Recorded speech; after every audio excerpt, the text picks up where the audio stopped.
Hello and welcome back to the Karma Stories podcast. I'm Rob and I hope you are having a wonderful day today. Today I have two stories for you from the ProRevenge subreddit.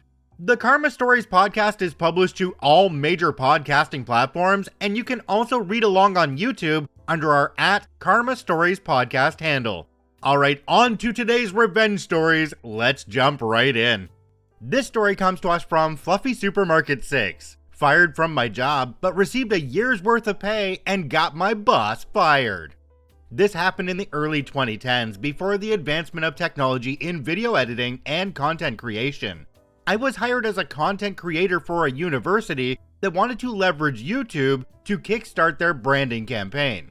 The pay was low, roughly $2,200 US, and in those days, there were not that many video content creators around, and the process usually took a long time from start to finish. I was hired, and on my second day, my manager presented my KPI of 85 3 to 10 minute videos in 52 weeks, which was impossible for a one-man team in those days. This meant I had to do the scripting, producing, casting talents, shooting videos, composing music. They were too cheap to pay for royalty-free music, and editing, all of which I had to use my own equipment and software, because their cameras and computers were so old, they simply couldn't handle the strain of even doing things in 720p, much less 1080p. I tried to let my manager know, but she just smiled encouragingly, telling me to give it a try, assuring me if the videos were good, the quantity would not be what she focused on. Hearing this, I agreed to give it a try. My manager treated me well in the first month. However, one day when she found out I was a smoker, her attitude changed overnight. A colleague had actually done a facepalm when I told her about it, and she let me know that the manager hated smokers and often advocated to get them fired. She started nitpicking me on everything, from smelling like cigarette smoke after my breaks, coming in 5 to 10 minutes late despite doing more than 4 hours of overtime daily, not being contactable during break times. The list goes on. But I soldiered on because I just wanted to do the work and do it well. 5 months in, I was called into the director's office where I saw my manager putting on her best displeased but gleeful face, and I felt my stomach drop.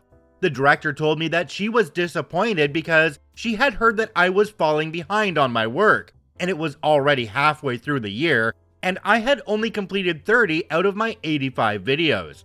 I tried to explain that I had been working my butt off on these videos. I literally worked 6 days out of the week, over 60 hours, just to do what needed to be done, and that being a one-man army made things impossible. And also the fact that the videos I had put up grossed the highest views ever on their YouTube page. I also recounted how my manager said that she was looking for quality videos over quantity. The director dismissed this and stated that the KPI was simply 85 videos in a year, and since it was almost half a year with my numbers at less than half, she felt it prudent to cut the cord early. I asked how they would even meet the KPI if they were to fire me now. My manager snorted, saying, "We'll find a professional production house to finish your work." The director had given her an odd look, but nodded in her support nonetheless, telling me, "You don't need to worry, manager will get the job done." That was when a light bulb went off in my head. Seeing as I was the content professional in the office, one of my jobs was to keep a database of production houses to use in the event we needed to do a shoot that required more resources. And I was sure that they would be using the production houses in my database, as my manager had no contacts in the production industry. So I changed the contact numbers and messed up all the emails on all of the entries except one. The one, I had a friend working as a junior director, not an assistant director, but a director assigned to smaller video projects. I gave him a call and told him of my plan, and sure enough, within 2 days, they were called to come in to pitch. I told him that I had a plan that was win-win for us. It would instantly help him and put him on the fast track to a director position by bringing in that much business to his production house, and it would also benefit me financially. I would teach him exactly how to pitch to win over the boss and the director, and in turn, his company would pay me a standard finder's fee of 15%. He agreed instantly and immediately put me on the line with his general manager, who, upon realizing this was to be 6 months of work for a high 6-digit payout, instantly agreed and drew up a contract. As it turned out, after I gave them a metaphorical step-by-step playbook, they were the perfect fit, somehow understanding the needs and style of the university, as well as the sort of themes the university wanted to feature. The director and my former boss were amazed that my friend's production house was so familiar with their content that they signed them up on the spot. Now, even back then, using a production house was not cheap. Each video that they produced could cost double to triple my monthly salary, given that they had specialized people for each function: producer, director, director of photography, gaffer, sound person, video editor, assistant director, production assistants, etc. But this means that they could complete a video every 2 to 3 days. So yes, they produced 50 videos in a span of 4 months for over 100 months of my salary. And I sat back and collected the healthy 15%, which was about 15 months of my salary. This allowed me to put money aside for a holiday, and the rest to further my studies with a respected film school overseas.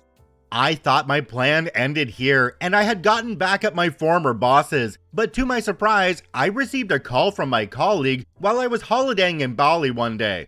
This was the same colleague who had facepalmed when I told her that my manager had found out that I was a smoker. She told me that my former manager had been fired and my director given a massive blasting by the chancellor of the university. The content creation project which I was hired for was only given a budget equating to about 1.5 years of my salary, and they had exceeded that budget by over 10 times.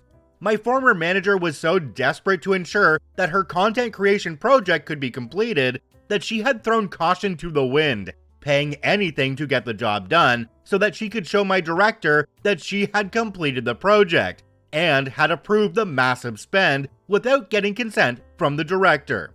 So that is how I got my friend a super fast promotion to a full director in his production house and a year of pay after getting unfairly fired from my job.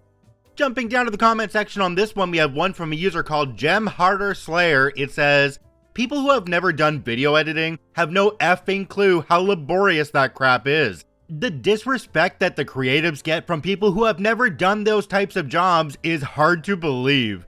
The crazy thing here is that OP wasn't just doing video editing, they were doing everything. They were producing, shooting, casting, composing, and everything else in this case.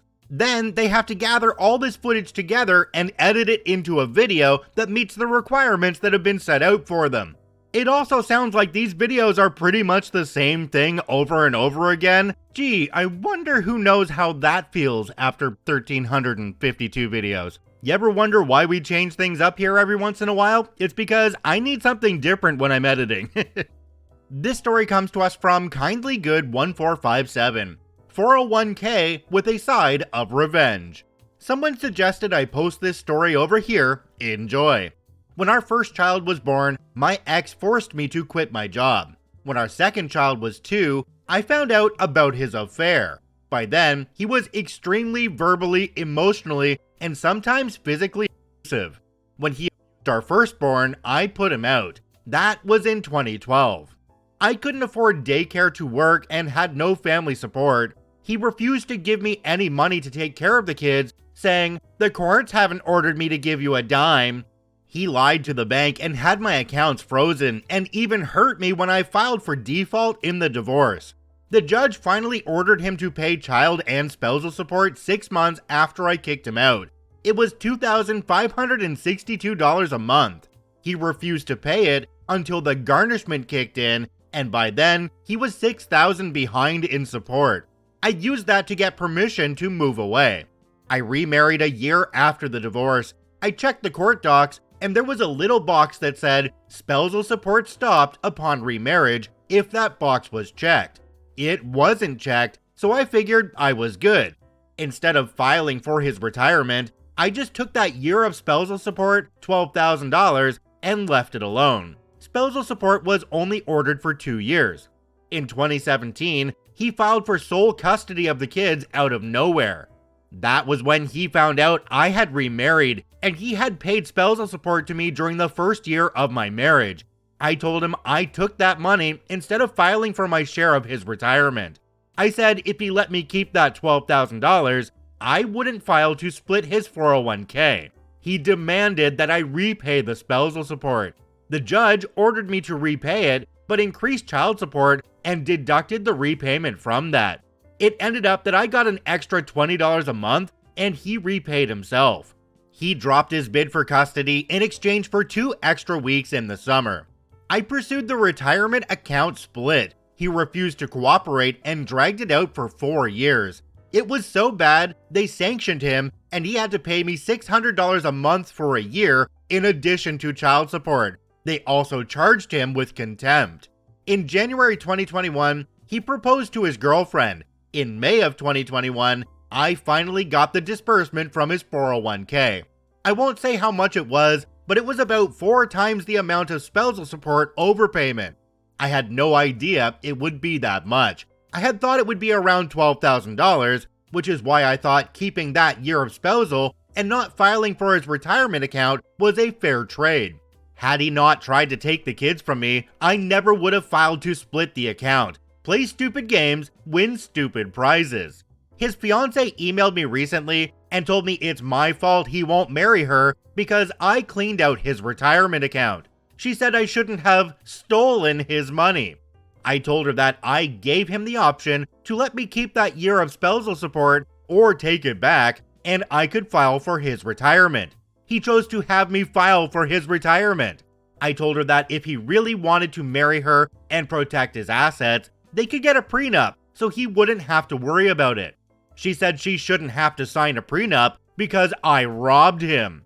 I never asked to be financially dependent on him. He clearly indicated he wanted a court order to take care of his kids, so I got him one. I tried to be fair and take the lesser amount by taking the spousal support and not filing for his retirement. He wouldn't let me. In summary, my ex refused to pay me until support orders dropped, refused to pay until they revoked his license, tried to get me in trouble for accepting spousal support overpayment, and in the end, it cost him a lot of money out of his 401k. Jumping down to the comment section on this one, we have one from a user called Not That Madison Page. It says, "So much to love here. Well done, OP. But the very best part of this is the whiny fiance. Imagine wanting to marry this butthole despite witnessing his buttholiness. Get your popcorn and enjoy this crap show." Another commenter down below called Lorscan1 said, "It's nice to hear the laws and court do the right thing. What a terrible husband and father." My only other comment, why even bother to respond to his new girlfriend? Your divorce settlement is none of her business or concern. If it keeps him from marrying her, she should get the hint and bail. If he did that to the mother of his children, he'd certainly do the same thing to her. OP mentioned at the beginning of this that this guy got physical with her and with the child. Why the hell is this guy not sitting in jail? OP, if you haven't done it yet, you need to talk to the fiance in this case and let her know exactly why you and this guy are no longer together. Make sure she knows that he got physical with you and make sure to show some proof if you have it. I'm assuming you probably have pictures. She may not listen to you and may still stay with this guy, but at least at that point, you've gave her a warning. If you enjoy daily Reddit stories, I encourage you to follow and add us to the favorites on whichever podcasting platform you enjoy the most. Also, if you're watching on YouTube, please hit that subscribe button and drop a like on the video. It really helps us out.